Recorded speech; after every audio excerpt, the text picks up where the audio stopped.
You know what? I cancelled my green screen order because it was taking too long. So I'm sticking with this virtual one. But you know what? It's kind of slimming. That's the real me, and whoop, that's the virtual green screen me. Real me, virtual green screen me. I love it.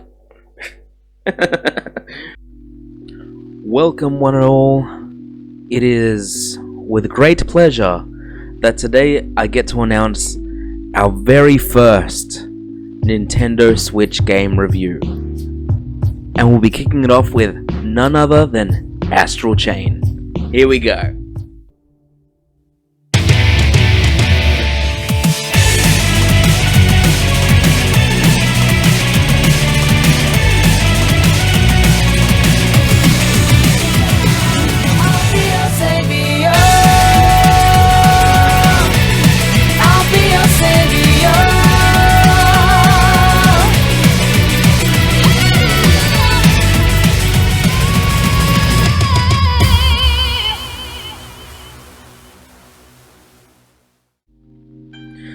So, Astral Chain came out August 30th, 2019, so that's almost a year ago from the time that I'm recording this video. And look, I'm gonna be honest, guys, the only sin that I can see it committed was coming out within 6 months of Devil May Cry 5, because it's the same genre of game. And although Devil May Cry 5 is undoubtedly the better action game, that is still no reason to write this game off at all. Like, at all. I'm serious, guys. Like, don't write it off. There is no reason to write this game off. It is freaking fun. Like, really fun. Okay? At this point, I'm assuming that you're asking yourself, Gonzo, what the heck makes this game so freaking fun? Well, let me tell you, sir or madam, or anything in between. Imagine a game that is part JoJo's Bizarre Adventure, part Persona, part Batman Arkham, part Devil May Cry, part Bayonetta, and part Ghost in the Shell.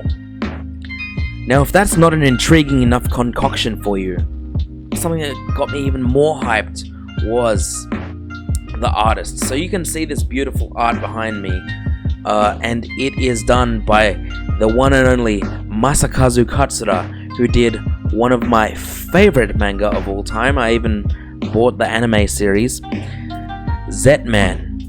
I'm not going to go into Zetman, I'm just going to post a picture right here, and we're going to be moving on. You should really check it out, it's flippin' amazing. Alright, so if you've watched your fair share of anime over the last 20 or so years, you've probably come across what would be the most in-your-face design choice, and that is the Ghost in the Shell. And I say Ghost in the Shell specifically and not cyberpunk, because even though it is a cyberpunk setting, you can 100% see from this game that it is inspired by Ghost in the Shell.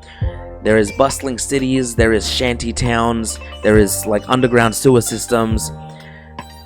This game and its design philosophies live and die by everything that went down in Ghost in the Shell, and it does not suffer for it. It does not suffer for it, and it is not a bad thing. It is not a tired thing. I love it, and it gets extra points for it. I don't care what you say, especially when you play this game and you're going through the story, it makes it better. Like, it's somehow, even though it's been used in a different medium and it's heavily inspired by it, it makes the game better. The next obvious hit in the face is both JoJo and Persona. Now, I say JoJo and Persona because in Persona you go into this different realm and you collect these demons, and then they come up and they can be your personas to help you in battle. But in JoJo, you have stands, and they are much more versatile than just being used in a battle. And that's why I'm comparing the use of a Legion, which is the stand persona of this game, to both, because the Legion is a being that comes from the Astral Plane, and yes, Astral Plane, Astral Chain, they're linked, but their utilization does not stop at battles. You use them in battles, you use them to eavesdrop on people, to get clues when you're doing your detective work, you use them to sniff out enemies and point you in the correct direction. You use them for a lot. You use them to traverse dangerous obstacles. So like there's one spot that I've got here where I'm traversing through an inferno, just this straight up fire, and that's because I've got the correct Legion, which is the Axe Legion, who has a force field and protects you to go through there, and that's technically a secret area for that level, so you're welcome. And that is why it is not just Persona or not just JoJo. It is both. It is straight up both, and you can't deny that. And once again, the way they've implemented it to be both makes the game better. It enhances the experience of the game, and that is something that is just great, and I do mean great game design.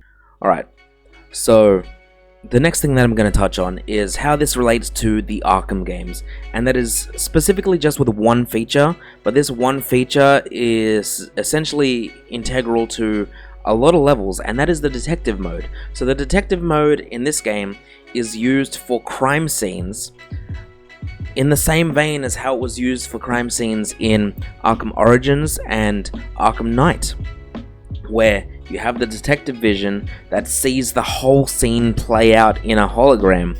They do the same thing here, and you get introduced that in the second level. Just the amount of detail that they go into for this when you have to conduct an investigation to carry on further. It is very much like a Batman game, and it works because the people that you're using are police officers in a special division of the police that are supposed to be detectives, so kudos. So now we're getting into the juicy stuff, okay?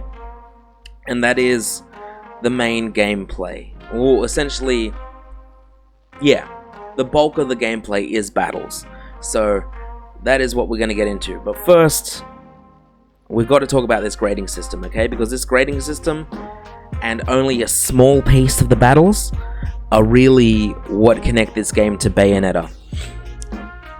And the small piece of the battles is just the dodging mechanic. So the dodging mechanic enables a slowdown, which is just like Witch Time in Bayonetta. And that, to me, is really the only thing that links this to Bayonetta. I'm gonna be honest. That is really that in terms of battling. The other thing is the grading system. So this game grades you on everything from conversations to finding clues to battles and just everything. Like it grades you on everything. So that is another thing that I feel was lifted from Bayonetta and just put into here. But then again, this is a Platinum game, and Platinum games were Clover Studios, and you know, when Clover Studios was around, Beautiful Joe and Okami had grading systems as well. So you could say that it's the Platinum grading system, you know, but with a new coat of paint. But lately I've only seen it in Bayonetta, so I'm going to say it's the Bayonetta grading system, okay? Bayonetta. So let's get into the Devil May Cry stuff. So the reason I say Devil May Cry in particular, even though it might not be anything like Devil May Cry, is because Devil May Cry, to me, in terms of 3D beat-em-ups, is what I'm most familiar with. And if anything, this game does feel familiar. But if I had to describe it properly, it would be like, imagine if you had V from Devil May Cry 5 and they did him right, essentially. I don't know if you guys have seen my Devil May Cry 5 review or not, but even though I couldn't catch footage of V for technical issues, I didn't like V. I thought that his gameplay style was lazy. You stand back and you just mash your buttons and get an S rank, and I found that that was very anti-Devil May, not just anti-Devil May Cry, but anti-modern beat 'em up in general. Like when it's all about the style and stuff like that, and you're just getting style points for not even trying, I didn't like that. So in this game, you get style points for trying, and the equivalent of the demon in this, which is the Legion, I almost forgot the name, you fight alongside it. So you have three main weapons. It's actually just one weapon. So imagine the gun from Psycho Pass, but it can turn into a baton and a gigantic cricket bat. That's what I'm gonna go with. A cricket bat. It's huge. It looks like a sword. Either way. So you get one of these things. It turns to either a gun, a baton, or a gigantic sword cricket bat. Sicket bat, if you will. And you have to dodge and fight alongside your Legion. You can control when your Legion attacks, or you can leave it on autopilot. You can call your Legion to you and away from you at a button press. And with the opposite button press, you can do your own attacks. And when you dodge, there are technically two ways to dodge, and it is good to utilize them both. The first is the Bayonetta dodge, where you can dodge something and you'll enter witch time, which I think in this game it's just called reaction time, so they have their own reason for it being. And the other way to do it is actually by being pulled by your Legion.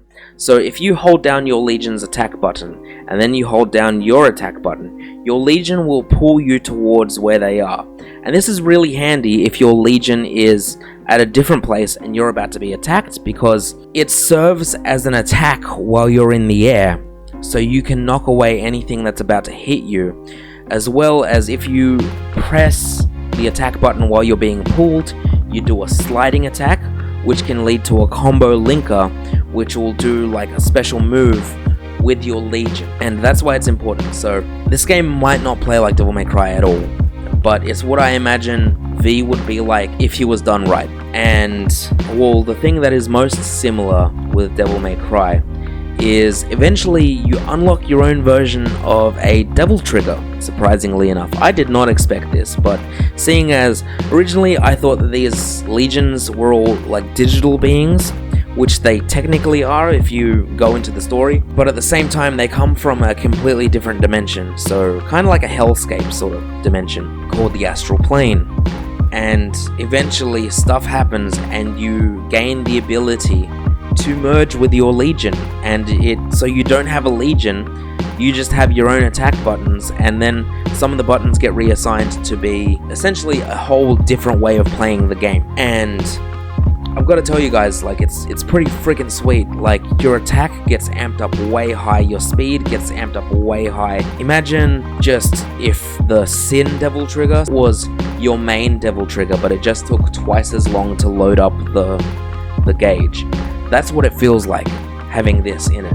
And it is amazing. I don't even regret telling you guys, even though it is a spoiler, technically, but it's not a spoiler because I'm not giving you guys any context. Yeah, it's a gameplay spoiler, but you know what? It is... You gotta understand, you need to play this game, especially if you're a Devil May Cry fan, you're a Bayonetta fan, you're a Platinum Games fan, you're a Capcom fan, you're a Ninja Gaiden fan, God forbid. You need to play this. Like, it's chef's kiss for battle design. Mwah, beautiful. In my books, it's a 10 out of 10. Really, it's probably like overall, this game's like an 8 out of 10 if I really give it a score. But you guys know that I don't give scores. I give my own special review score. So, let's move on to the next section, shall we? So I'm getting to the point where I should probably wrap this up. And, you know, what could I say about this game that I haven't said already, barring the story? And I say barring the story because even though I haven't really mentioned it, it is definitely something that you need to experience for yourself. This game in and of itself, just on its gameplay, can carry itself, even if the story wasn't there. And that is how good I truly believe it is. So, without further ado, I give this score 10 out of 10, would recommend. And also, it's that anime that I've been catching up on in 2020. See you later. Alright guys, thanks for sticking around and welcome to the end of the video. Like I usually say you know, I usually have this thing that says I'll put something cool here at some point. Well, this time around, this is that something cool that I think I should put here at this point. And that is merch, guys. It's here, it's in the flesh, it's not a lie, and like it actually gets sent to you. This is one of the t-shirts that you can get. This is the Weather Splash t-shirt. We also have a singlet, and this is the Weather Splash hoodie. Comes in all sizes up to 5XL and like I think 2XS. Like extra small, but yeah, like this thing is huge, so it's good for a big boy like me. Then you know we've also got the you know Amazing Gonzo 801st discreet shirts that just have the logo in the breast. You know, t-shirts. These also come in singlets, and we've got hoodies as well that have the logo there. These things are real. So, like, I don't deal in scams, and I don't deal in you know, untruthfulness. So yeah, check it out. Like this feels good. These are 100% cotton. The jumpers are 80% cotton, 20% polyester, but it still feels amazing. Oh man, I'm used to wearing just polyester shirts, so the fact that I'm wearing cotton is just, I can't describe it and be monetized at the same time, even though I'm not currently monetized anyway. But either way, so this is the advertisement for the shirt. Thanks for sticking around, guys. And you know, while you're around, why don't you like, comment, subscribe, grab a shirt, links down below. If you like the music that we've been playing throughout this whole thing, then there's links to that as well. So I will catch you guys in the next one. Later.